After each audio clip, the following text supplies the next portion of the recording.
Hello and welcome everyone to today's panel, where we will be talking about young environmental leaders, how the youth is reimagining and leading a new world. We will be waiting a couple of minutes more, from 2 to 3 additional minutes, just so that we make sure that everyone who's joining us has the time to get here. And with that, we will be starting with the introduction of our 4 panelists today, who have an incredible journey, and we will be learning so much from them.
Okay, so we will be starting the panel now. Thank you everyone who's here with us today. I am very excited to have this panel with 4 youth leaders from different countries who will be sharing their experience and how this next generation is really shaping the planet and is reimagining and leading a new world. We see in many different sources and many different places that 10% of the world is needed to really make a systemic change.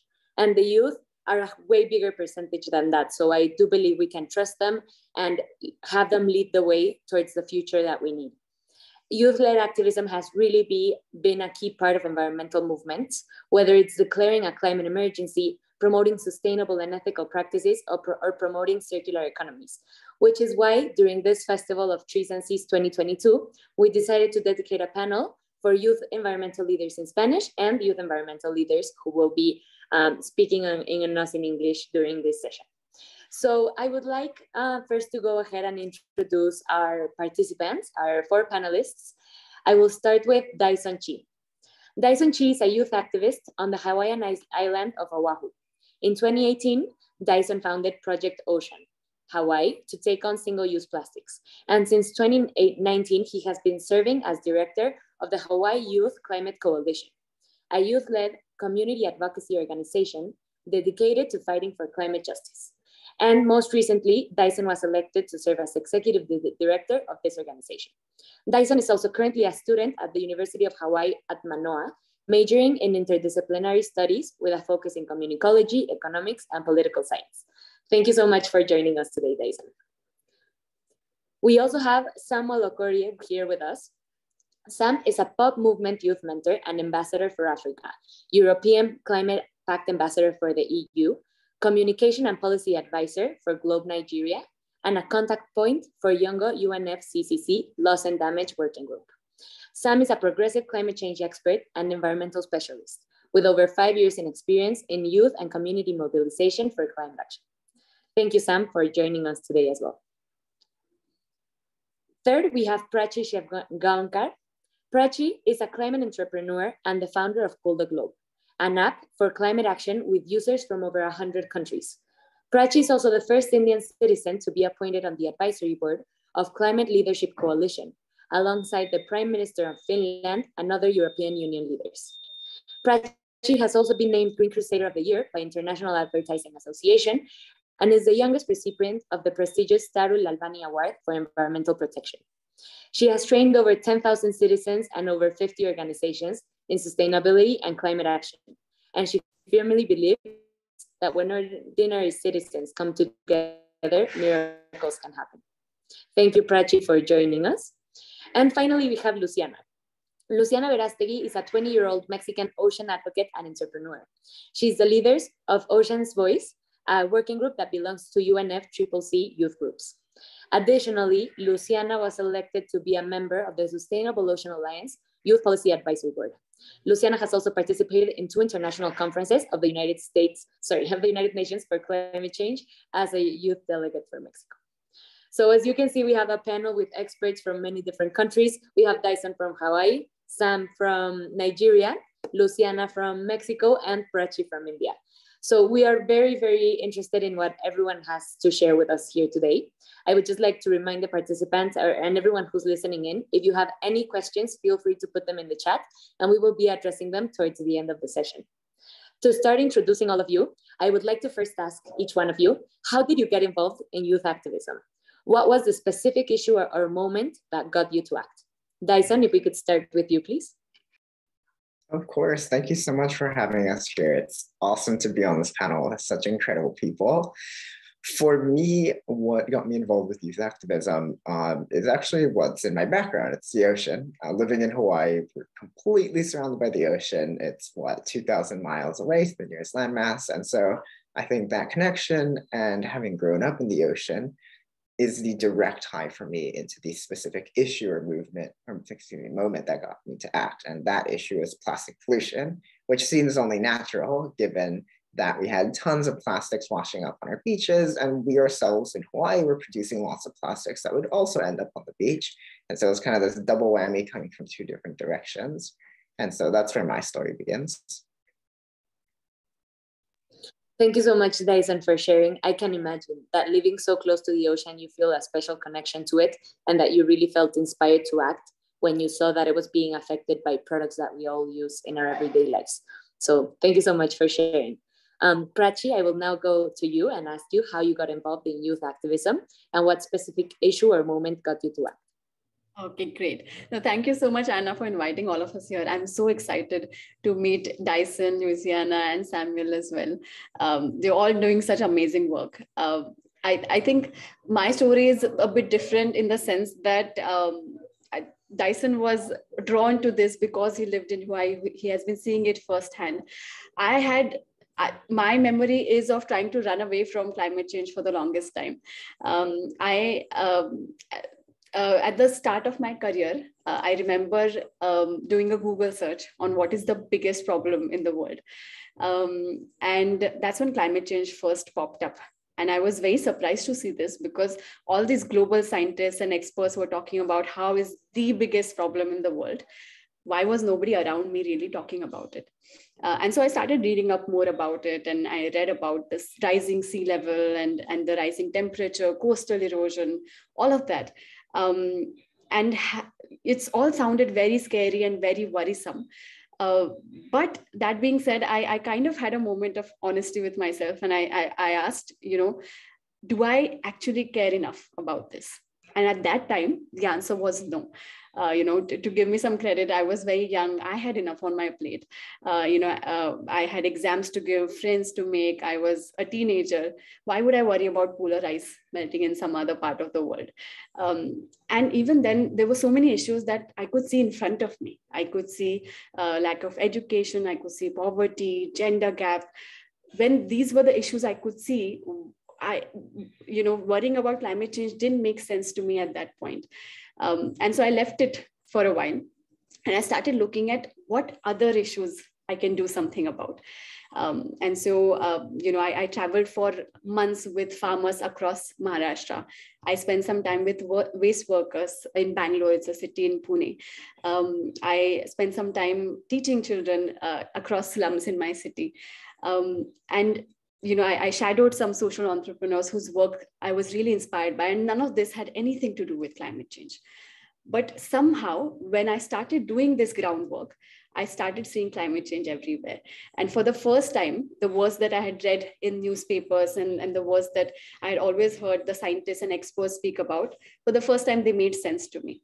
I remember meeting an extremely bright young girl, not very far from where I lived. When I met her, I asked her, what standard are you in?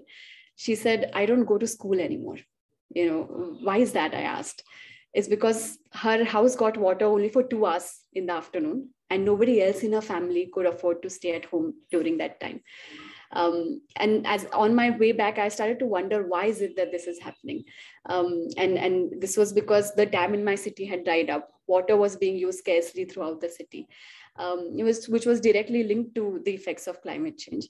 And that was the first time I realized that, climate change can also impact our water. It can also mean that a bright young girl like her has to skip school and stay at home to fill buckets with water. And slowly I started realizing that as ordinary citizens, we care about very simple things. We care about our home, our food, our livelihoods, our health. And most importantly, we care about our family and the people around us.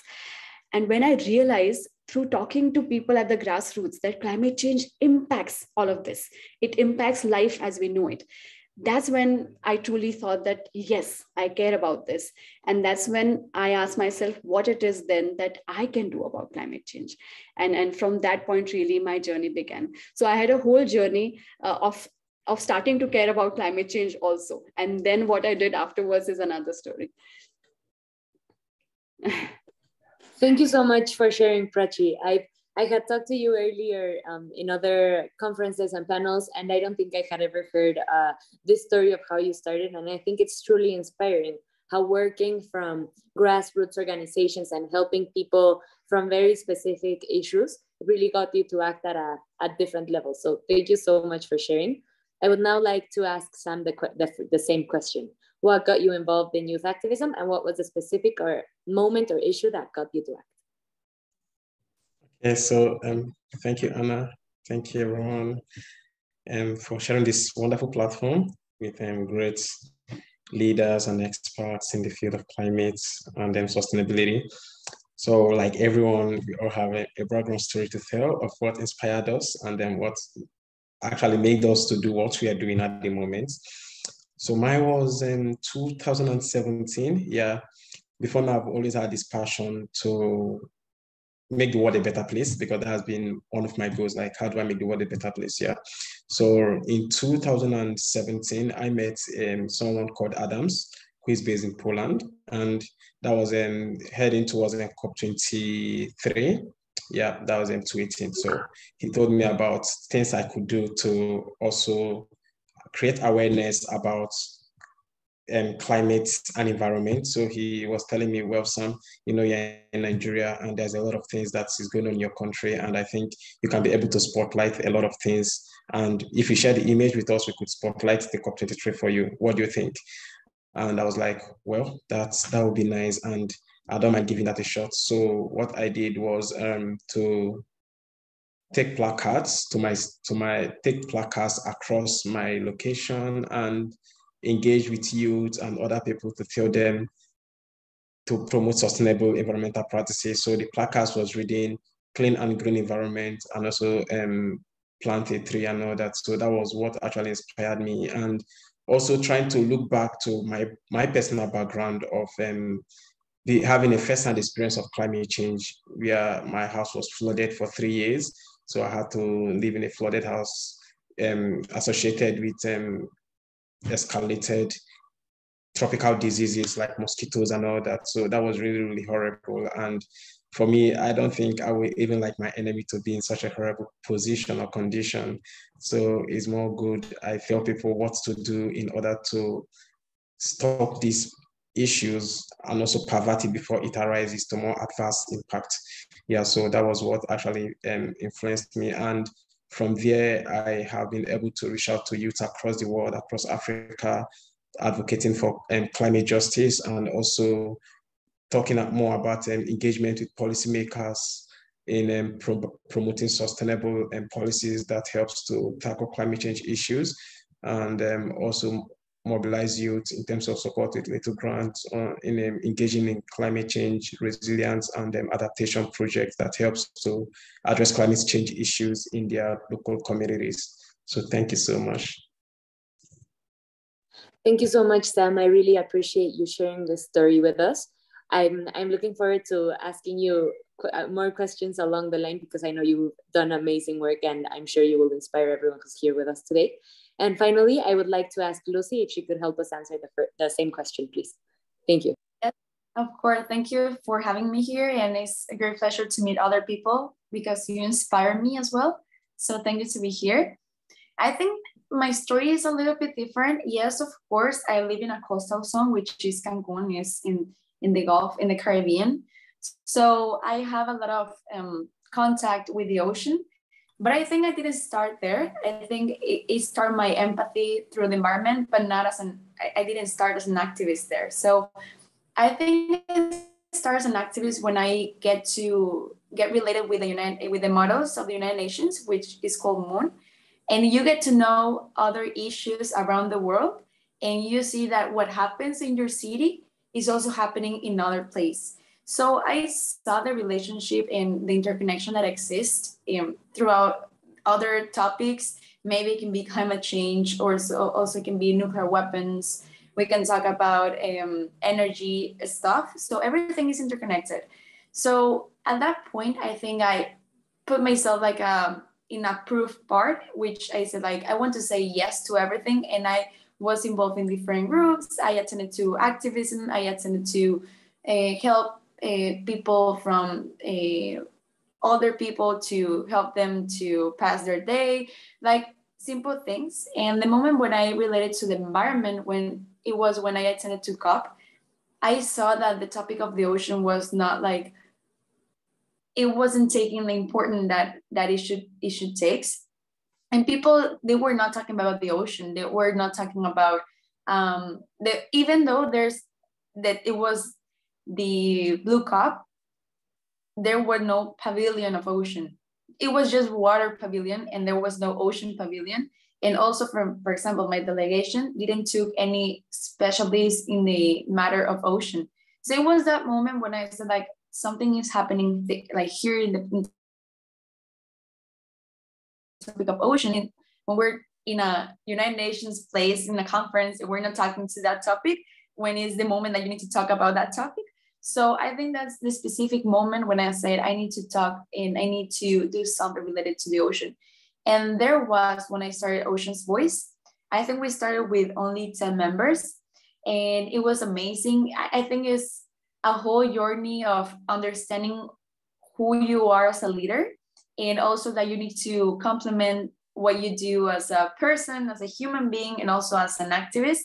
So sometimes it's really hard for us, as Prachi said, like, it's hard to have friends and then do activism and then go to work and studying and stuff. But I think it's a learning process. So I think more or less, I think I answered the both questions. And yeah, I think that's my starting point of this conversation. Thank you so much, Lucy. I'm a true admirer of your work. I've had the incredible opportunity to work with you in Ocean's Voice. And I can really say that the work you've done, from bringing it from 10 people to a network of 200 people all over the world, is really something remarkable.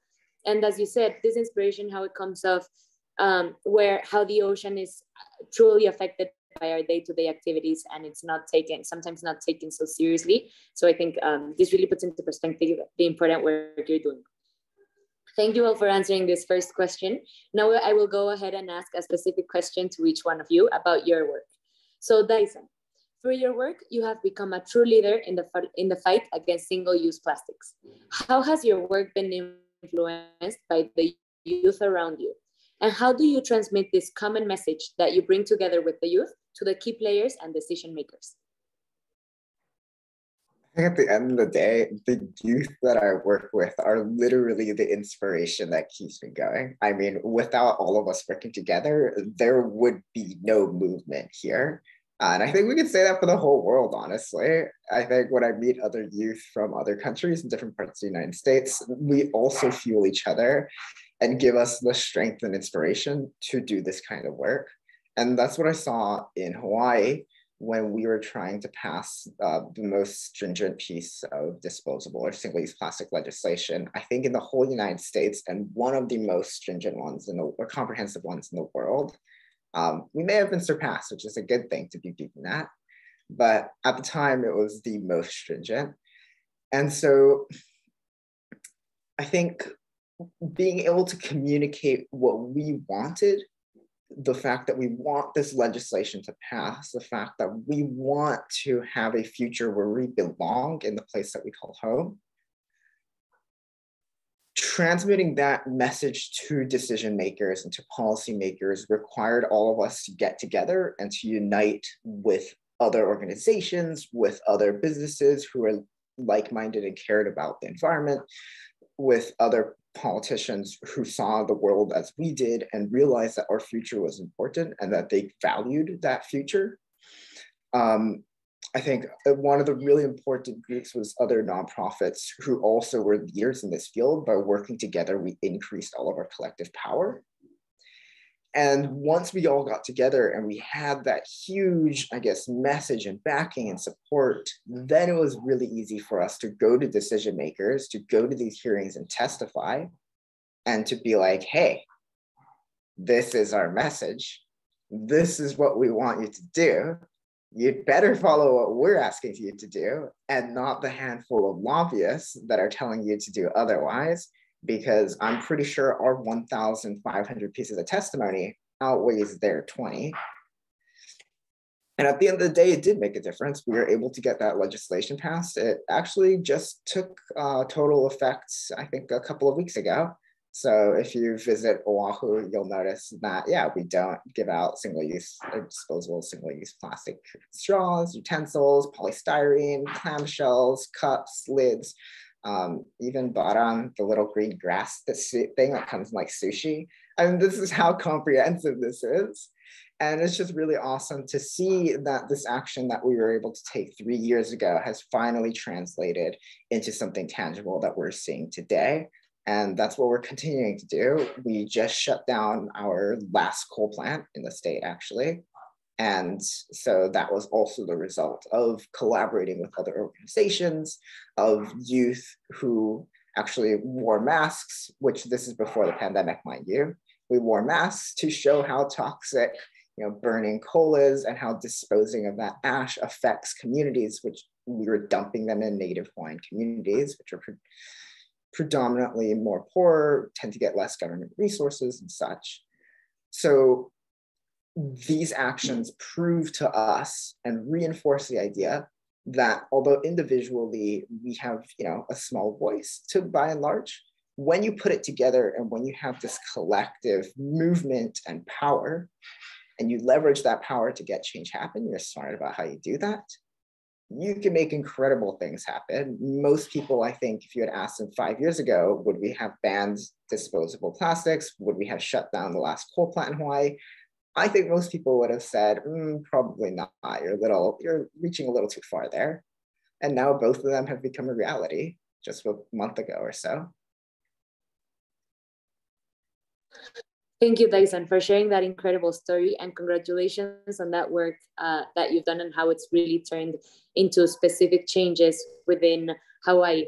And I really like how you emphasized that this couldn't have been done with all the youth coming together, right? Everyone bringing their efforts and their knowledge and just their passion for the environmental protection together to really emphasize in new policies is so important. And I really appreciate you sharing this story with us. Now I would like to ask Prachi. Prachi, your work as a climate tech entrepreneur is really inspiring. And through your journey, what role has intersectional collaboration played? How does it allow you to achieve your goals and increase your impact? Amazing. Now, first of all, Dyson, it makes me so happy to hear about those milestones, and we need to get you to India now to make it happen where I live also, and to all of our cities. But genuinely, it makes me happy because we all need a bit of good news every once in a while. But when I first asked myself, what can I do about climate change? it really started as an individual effort. I went to my parents and I asked them, what do you think we can do? And we decided to start from our own home. We took up a quest to reduce our own greenhouse gas emissions by 10% every year. A small target, but it would be starting somewhere. And so I started researching on which actions of mine are leading to emissions and how can I reduce them? And also how can I measure what I've reduced? Because I would only feel motivated to do it if I can see the impact of my actions. And as I started doing this, a few months in, two very interesting things happened. The first was that I began to enjoy it. It felt good that at least at my own level, I was doing something. And second, more powerful thing was that my friends, my relatives, people around me began to take notice. And they would come to me and say, it looks like you're doing something different and we want to be a part of this. And that was really a first time when I saw the effect of that collaborative spirit that comes in, much like Dyson spoke about. And that was really the point where why I kept continuing on this journey, why I kept doing this for so long. And so when people started coming, then I began thinking about how can I take global citizens on this individual quest with me? And from this, really, the idea for Cool the Globe was born. So we decided to build an app which would help people reduce their own carbon footprint to a target. And as we started building this, a lot of people began asking, what difference will my action make? What difference does it make if one person does something? But I thought, when there are a lot of people like us coming together, then a collective impact can be very big. And so we decided to put that into focus, and we kept a global meter on the homepage of the app, which will show the collective greenhouse gas emissions avoided by all users combined. So that was the second point where I saw that there could be some power in collaboration. And the third point was when we launched the app. It was around the time I graduated from college and it was time to get real. And I realized that, this is just the beginning. I've worked day and night for the past 2-3 years to build this app. But what use is it without people on it? And how can we get people on it? And so I started making very simple videos about what the common man can do about climate change. And people started sharing them with each other. People liked it that we weren't just sharing the problem, but we were also talking about what everyone can do at their own level. People I knew shared the video with their friends shared it with some more. And before I knew it, citizens from around the world were watching this stream of climate action that we had created.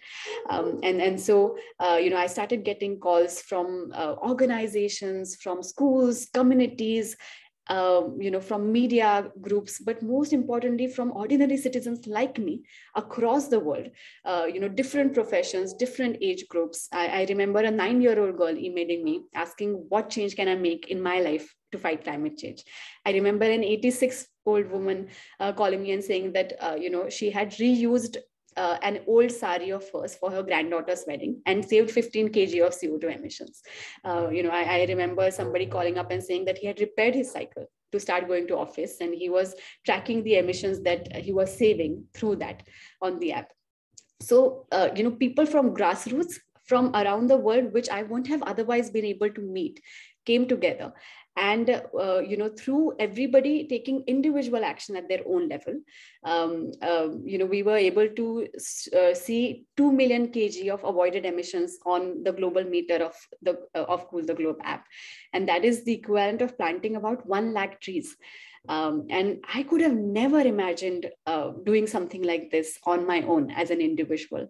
And suddenly, when people came, it spread like wildfire. The impact amplified to a level which I would have never imagined. And I feel like that is the power of collaboration. And it can help you reach to places which you couldn't even have imagined. Thank you so much, Prachi. Your story is truly inspiring. And I like how you started by creating this product and project that would really help you and the people around you, and how this has truly grown into something that is used across the world by so many people that really want to take action and be an active part of the solution.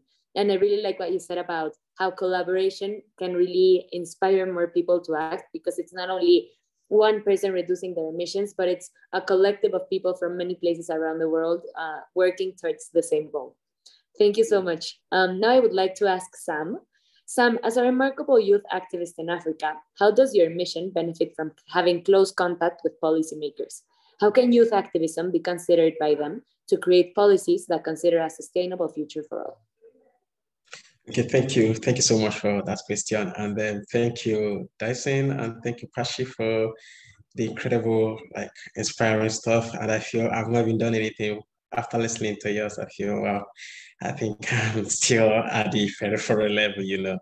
But I believe that every little action taken to protect our planet counts. And these tangible actions makes up millions of actions that could lead to a sustainable future. Yeah. And then one of the things that I have been able to do with my team is the fact that we don't lose focus of our vision and also our goal. And then getting in contact with policymakers is something that I feel over the years I have been able to achieve sustainably, leading to policy implementations, funding of projects, collaborations, and even endorsement from the government of my country, which is something that I'm really, really grateful and proud of. And youth activism has actually played a crucial role in this effect, because through youth activism, we get to spotlight the problem. Yeah, if we don't speak, the problem cannot be spotlighted. Until we speak, that's when we can be able to spotlight a problem. So through youth activism, we get to spotlight a problem, which helps to make informed decisions by the government. So policymakers act based on a problem being spotlighted. Yeah, for instance, there was a project there's a project I founded in Nigeria called Pop Nigeria Initiative on Climate Education. Before now, people have actually been saying, how do we get engaged with the government of Nigeria to endorse climate education projects or programs in Nigeria? And then I remember why going around it, trying to get this project started. People told me, well, they have reached out to the government, but it's not possible. It has not been working. There has been bottlenecks and all that. But when we came on board, we got the government of Nigeria endorse that project because we spotlighted the need for students in public schools to be taught climate change and the need to use climate change education as adaptation and resilience approach in solving or addressing climate change issues around sectors.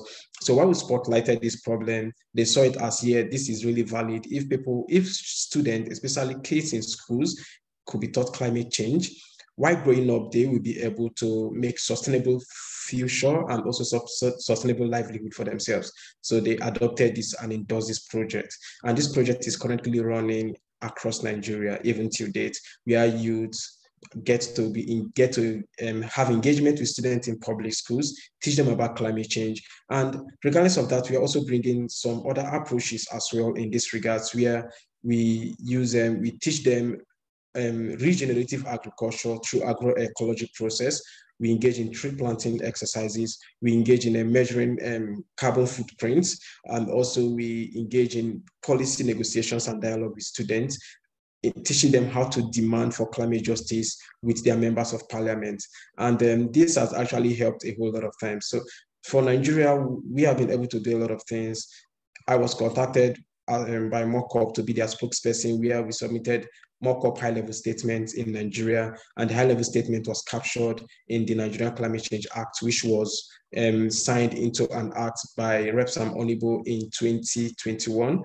And also, I have also interviewed the sponsor of the Climate Change Act, who is Rep. Sam Onibo, on Nigeria's commitment in tracking our net zero by 2060.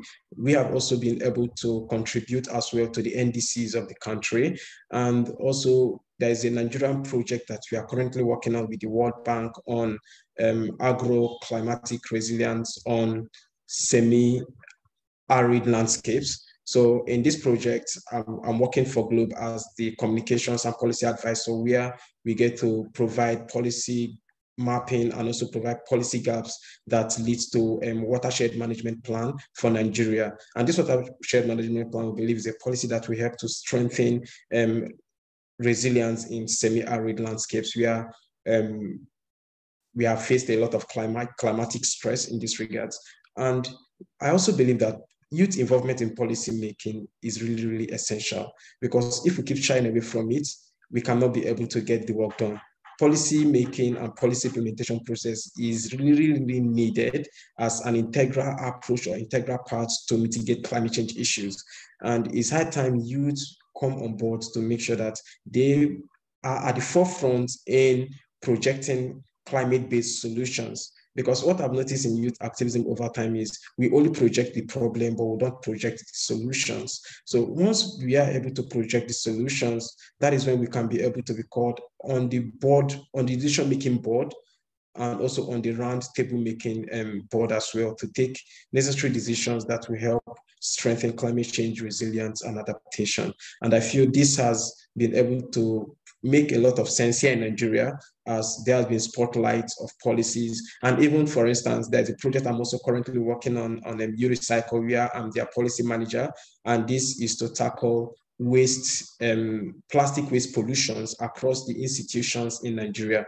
So through this project, we want to actually stop indiscriminate waste pollution in Nigeria, starting with institutions in Nigeria, where we will take it to universities and provide policies for universities to regulate sustainable environmental practices, tackle indiscriminate waste disposal, and also promote circular economy, which deals more with recyclables, reuse, reduce, and all that. So thank you so much. Thank you so much, Sam. I like how your focus, as you mentioned, has always been in educating the youth in your country and in countries nearby, to really get them engaged in different actions, not just related to climate change, but plastic pollution and other environmental issues that you face locally, and that we all face globally as well. So thank you so much for sharing. And now I would like to ask Luciana. You have worked extensively as a contact point for UNFCCC. How can the demands of the youth be taken to high-level discussions, such as COP, and have the most impact? How can these demands be turned into action by key players? Okay, I think first of all, I wanna let you know that being a cop is not that hard as it hears.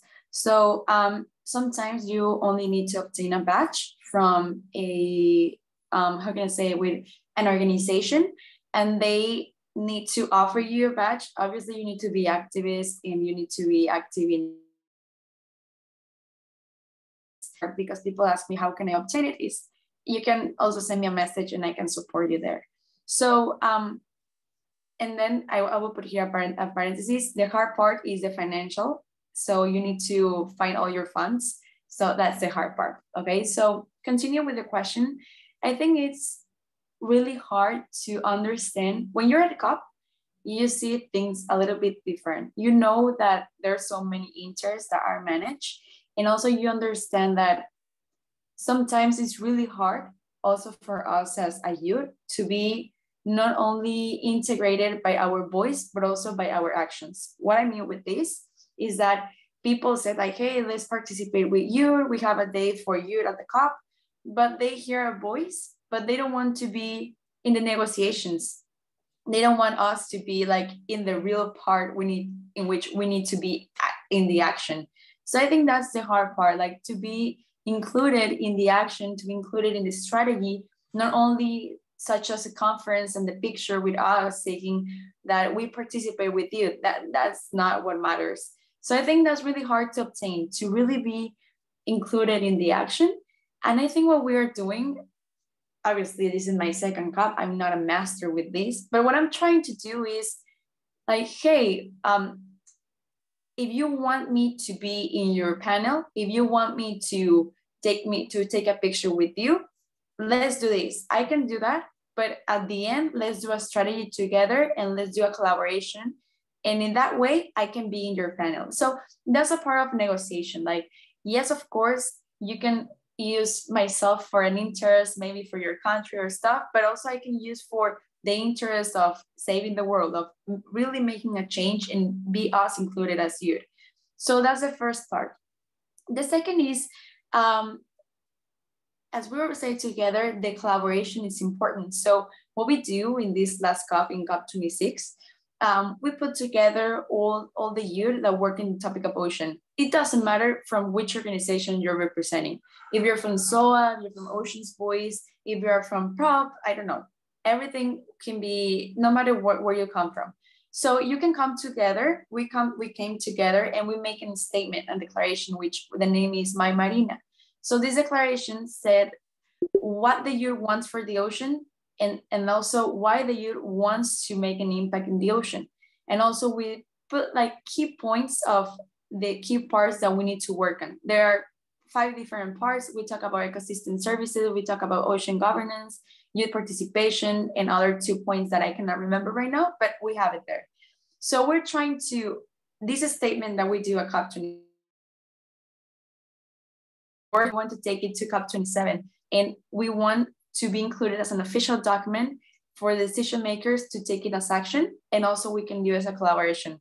So step by step, we're trying to make this like negotiation with decision makers, and also to be included in the negotiations, because it's really hard. I think the last COP, only the working group of what is called of technology, only them, they were in the negotiations. I think Jungle was that network was the only one that could be in the negotiations as you. So that needs to change. And it's really hard because of the pandemic. It was really hard to be participate of that. And also because something that we saw at COP26 is that organizations, they didn't have access to all the parts. Only the secretary and only the parties were able to access to the negotiations. And they were so limited that it was really hard to also obtain information from other people of what happened there inside of the negotiations. So I think what can we do is not to wait to other people to take action on what you think you can do it by yourself, and also find the people and the real people that has themselves and knows, how can I say, like, it's really hard to continue with this topic of climate change because you have a lot of barriers. So find the people that is resilient and that knows how to really make a change. And that way people will see you and they come together to you. Sometimes you don't need to find the specific people, but also people will find you. So I think that's really important. And yeah, I think we need to also recognize that we have the privilege. I'm privileged to have a computer. I'm privileged to have food, to have a house. So we need to also understand in which privilege are we and how can we help the other ones that are missing that privilege. I think that's a key point as well. And yeah, I think I will finish with that. I know there are so many questions here and I would like to listen, but meanwhile, I can say that. Thank you so much, Lucy. I think what you mentioned is a key point. It's not just including the youth in conversations or panels, things like that, but it's really including them in action and really bringing all of those great ideas that come out of these sessions to really put them into practice, and really being involved between different sectors and between different generations. So thank you so much, Lucy. We do have now 2 questions that I would like to ask in general, and we also have many from the chat. So if you all agree, we have 2 questions that I will ask for 2 of you, and then we will go into the ones in the questions so that we have time. Okay, so our first question is, how can the youth across the world find the most effective projects to get involved with? Because we know that the youth, we have limited resources, limited time, but how can we really make sure that this is used in the most effective way? So if we could have 2 speakers for this question, it'd be perfect. I don't know if Prachi, Dyson, Sam, or Lucy, you would like to start. Okay, can I say something? Go ahead, please. Thank you. Okay, so first of all, the question here is, before identifying a problem to solve, what are you passionate about? Yeah, that's because I tell people to solve a problem is easy, but to solve a problem with passion is the driving force to get the problem solved. At the end of the day, you're not just solving a problem with passion, but you are also remedying that problem entirely. So first of all is, what is your passion and what do you see in your society as a problem? I will give this brief analysis, more like an example that will also help everyone to locate their niche and drive towards it. I have a friend called Eze, not his real name. And Eze wants to carry out a project in his community. And Eze said he doesn't have funding, he doesn't have money, he doesn't know how to go about it. And he told me, well, Sam, I know you are well known and you are a global figure, and I think you can help me get this project going. You can get funders from me, you can get people to support me in this project. And Eze has more than 3 projects he wants to carry out. And these 3 projects are cutting in 3 different dimensions. Eze wants to solve social justice. Eze wants to solve malpractice, electoral malpractice. Eze also wants to build an edifying secretariat for his office. And I asked Eze, these are all beautiful projects you want to do, but in these 3 projects, you have to choose the one that you are passionate about. And Eze said, my passion is for the society, my passion is social justice. I said, Eze, good. So let's start from a process.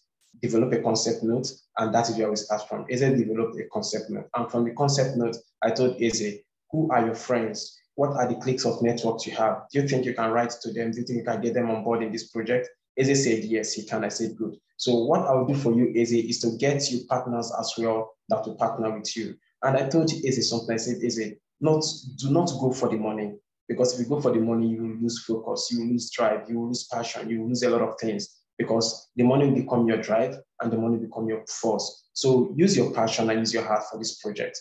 Now, Eze said, all right. So we got Eze partners, and the partners supported Eze financially as well. So Eze got funds to carry out the project. But above all, what Eze used to make the project work is his passion, because he was so passionate about social justice. Eze went to schools, spoke to students about social justice, and even got funders to fund this project. And when Eze was doing his accountability check, Eze realized that regardless of the fact that he went to schools, he actually touched the lives of people, he changed lives, and regardless of the fact that he changed life, he even has more finances left in his purse to even carry out more projects on social justice. Eze got more recommendations, and Eze is doing a lot of things right now in the society. This is the story of Eze, and this can be the story of everyone out there. What are you passionate about? We've heard Prachi talk about when she discovered that people are actually having this effect as a result of climate change. They can't go to schools and all that, and she felt so sober for them, and she felt the need to do something about it. That is the passion. So first of all, what are you passionate about? Once you can be able to discover your niche, you can be able to say, this is what I'm passionate about. That is your driving force. That is your major why you shouldn't quit. And your passion gives you a reason to look ahead towards a sustainable future. Your passion doesn't just end with you, but it brings people into that future you're looking towards too. Thank you so much. Thank you, Sam. I really appreciate your input. I completely agree. I think in order to act more effectively, you really have to care about the issue you're trying to solve. We do have another question that I would like to jump into so that we can also get to the questions on the chat. So this next question is, how can we promote a better communication of environmental issues to all generations while ensuring that effective action is promoted? And this actually really comes together with the first question from the chat, which is from Michaela.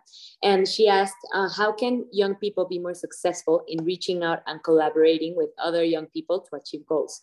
Because the younger generation is more social media savvy and we use all these technological tools, but how can we reach additional generations who are maybe not as active on social media? Prachi, maybe we could start with you. Absolutely. And I would love to hear Luciana's thoughts on this also. Well, I'm sure we'd have something similar to say. My experience has been that from my own experience as well, I always, I've been a communication student. And one of the reasons I wanted to be in this field is because I always thought we need to change the language we are using to communicate climate change. Because when I first heard about it, it felt like an issue beyond me. What can an ordinary girl like me do? What a big problem like this. I didn't know what to do. I didn't know how it was relating to my life at all. It felt like this huge problem beyond my reach that is impacting somebody else at some other time. It didn't have any obvious villains. It didn't have any one-step solutions. So I feel, so if there was a problem, a big pressing problem which threatened life as we know it, but nobody cared about it, I feel like it would look exactly like climate change.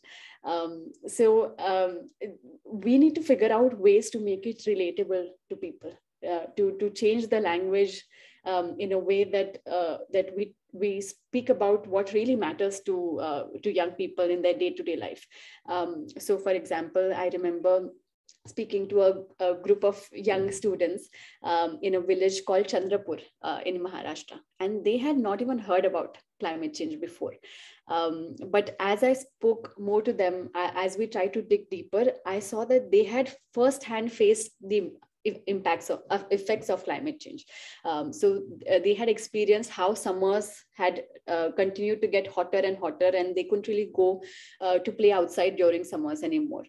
So they were quite angry about that. They spoke to me about how their town had seen massive floodings, and they had to all come together and stay in their school, which was on a hilltop, and they had to flee from their homes. So they had experienced all of that. So we are all firsthand seeing the effects of climate change. We are seeing how it's affecting things that we care about. We just need to figure out how we can connect the dots, how we can contextualize climate change for those specific communities, and then give people exact solutions of what they need to do. Because I feel like people want to do something, especially young people want to change the world today. And we need to change the narrative of it being coming from a place of responsibility to a place of opportunity. I remember when I was in school, I used to read the history books, and I would read about the freedom fighters who fought for our freedom. I would read about the scientists and the innovators. And I used to think, what boring times we live in. I wish I was alive back then when all this interesting stuff was happening. And today, after I've started working on climate change, I realized that we find ourselves at the cusp of our youth in perhaps some of the most defining decades of human existence. How we act now is not only going to affect our future, but the future of generations to come. And that's not just a responsibility. It's an opportunity to make an impact. It's an opportunity to leave your mark. And I feel like young people today want to do that. So we need to change the narrative from a place of responsibility to a place of opportunity. And we need to tell them exactly what they can do and how it relates to their life. And once that is done, I feel like we would have a movement of young people coming together to do something about climate change, which we're already seeing today. So yes.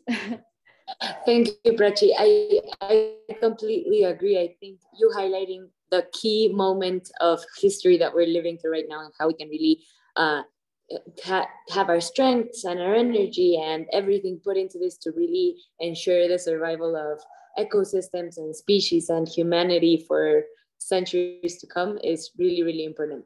Lucy, I would really like to hear your thoughts on this question as well, if you would like to add. Yeah, I think it's as an additional part of what Prachi said, which is really complete, is that I think sometimes we think that it's our responsibility as youth to make a change and to change the world, which I think is true, but at the same time, it's also responsibility of the adults. So it's not that bad to make collaboration with them. Actually, sometimes we're really separated as groups, adults and also the youth people, which I think if we can come together because there's so many adults that have the experience, that knows maybe the background and all the stuff, that we can work together. There's so many that wants to work with youth and they don't know how. So I think it's how learning to work with them is not that bad as it sounds. And actually it's really good because, for example, I have an advisory board is integrated by two people, which they're also adults, is Patricia Furtado and Hector. And they help me so much understanding in different concepts, in different ways, one thing. So maybe my way of understanding was like this, but they help me to understand in other ways. So it's really good to work with them and to hear about what their opinions are and also how worried they are. Because maybe in what happens with my mom, because I also take my mom to the COP because of a medical condition that I have. So she comes with me to COP and she said, like, sometimes you don't understand like how bad we feel because we didn't know about climate change when we were like young kids. So, and now we understand that and we don't know how to integrate with the youth. sometimes it's really hard to really communicate, and you put your like the fault of climate change to us, which in part it is, but it's about ignorance. It was a lot of ignorance in that moment. So it's about working together, and that way we know how can we promote better communication for this topic. I think is hearing about what they want, what they have to say, and also what we need to say, and how can we make that bond. Thank you, Lucy. I completely agree. I think what you've mentioned for this question is really important and inspiring to hear. I would now like to go over to the additional questions in the chat, because reading over them, I think they will definitely we will definitely have a very interesting conversation out of this. I would like to start with Alex's questions, which he divided in 3 parts, but I think we can bring them together and have them as one general discussion. So he asks, everything you do costs money, and one might argue that if you had more money, you could do more. Is there any way that you already monetize what you are doing? He also asks if there are any tools or apps that you are using to mobilize people to act or to really increase your movements. And what is the one thing that would be a game changer for you and your work? Would it be money and funds, visibility, communication? What do you need to really go even further with your work? If you'd like, Dyson, we will start with you this time. Sounds good. And I think this actually ties in really nicely with what Lucy was talking about earlier with intergenerational responsibility. And if we take what Prachi said, turning that responsibility into opportunity, because although people in Gen Z make up, I think it's 30% of the world's population, quite a significant amount, the majority of the world's wealth is not held within that generation. It's held within older generations. And so I think this comes back to the idea that we must look at climate change as an intergenerational issue. It is not, there's no, the dichotomy that, oh, you are a young person, climate change is your issue. You are an old person, climate change is not your issue, is an absolutely false dichotomy. It makes no sense. Older people should care about their children. And not only that, but people who are adults today are probably going to face some degree of impacts of climate change if they're not already facing it, because that's how much faster this issue has gotten worse. And so going to, I think, the first question, which is the one that I will probably give an answer to, since there's a lot of us to answer these different questions. I think I would say that yes, if we had more financing, if we had more money, we could do more. This is one of the reasons why it takes 50 or 100 of our regular community people's testimony to outweigh the testimony of one industry lobbyist, because they have money, and that money allows them to have political muscle and power, which a single individual oftentimes doesn't wield, even in a democratic state like the United States. And so if we had more money, I think, going to the question of if we have any way to monetize what we do, for us as a nonprofit, it's a little iffy. We can't really say like, hey, pay us to do this. As a partial econ student, I believe in saying that yes, if you plant a tree, you should not just be getting shade, you should be getting paid for that, because you're internalizing some of the negative consequences of your carbon emissions. And likewise, if you're emitting carbon, then you should be paying for that. Of course, there's equity issues that come into it, but I could talk about that some other time. But generally, I think that monetization doesn't necessarily fall under individual people, but I think it's something that our governments can take action on, so that way it becomes something that's widespread and normal for us, because at the end of the day, the economy is one of the most powerful levers that we can utilize in order to get change to happen. And I think that's where our voices start in getting our government to pull those levers and to make those changes happen. Thank you, Dyson. I completely agree with what you're saying. I think finding the way to really go further with different resources is something that would be really interesting. And Alex here, who asked the question, actually has a really interesting proposal for that. So I hope soon we will be hearing more about the project that he's leading. And I would like to ask either Sam, Prachi, or Luciana, if you would also like to add anything, especially on the question of what tools and platforms you use to mobilize people, and what is the one thing that would be a game changer for your work? Anyone who would like to start, go ahead. Yep, the go one ahead. thing is money. Who wants to go on? Prachi, you can come on. Yeah. So I was saying the one thing is always money. I think everyone would agree on. There are a lot of things that are a game changer, from the team to the resources to the technology. But I feel like getting financing for our projects really helps scale them to the next level. So that is like a unanimous answer.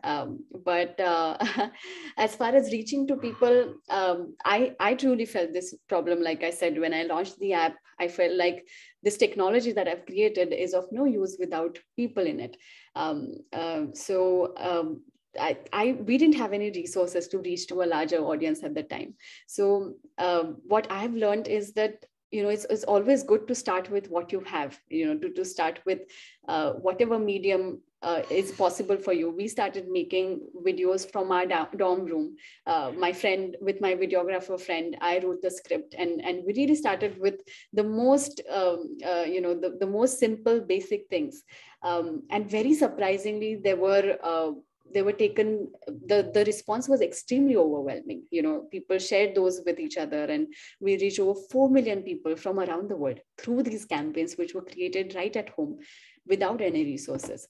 So I realized what's important is to just have a very genuine, authentic message, a very simple message which relates to everyone, and to not to just what you're saying is more important than how you're saying it and through what medium you're saying it.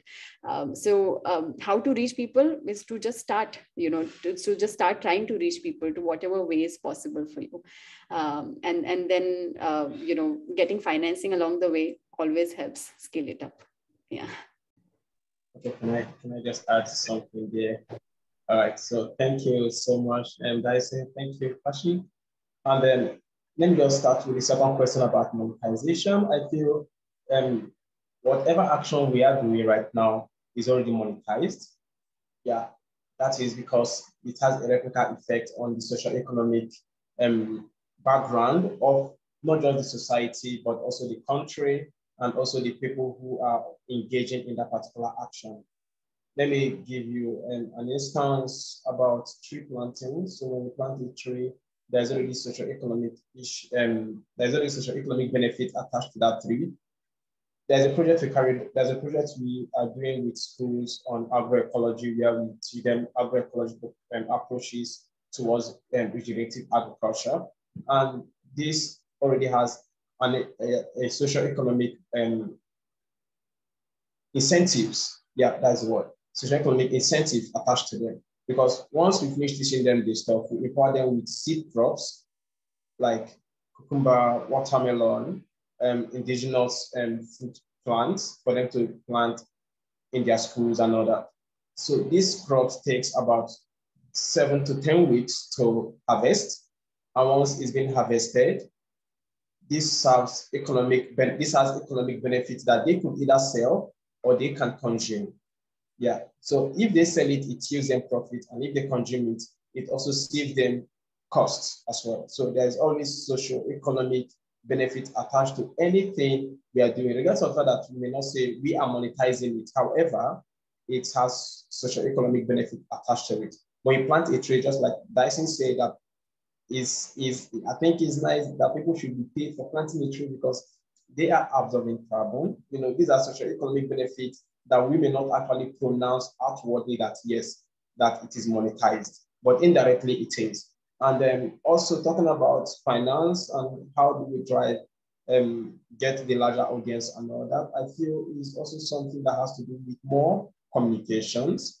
And more communications requires you, like Prachi said, starting with your circle, start with your circle, start from where you are. You must not say, well, I need to reach out to someone at the top. There's 2 forms of leadership. You have bottom-top approach and top-to-bottom approach. So for every grassroots activist, it's more preferable you start from the bottom-top approach. Don't just start from top-to-bottom approach.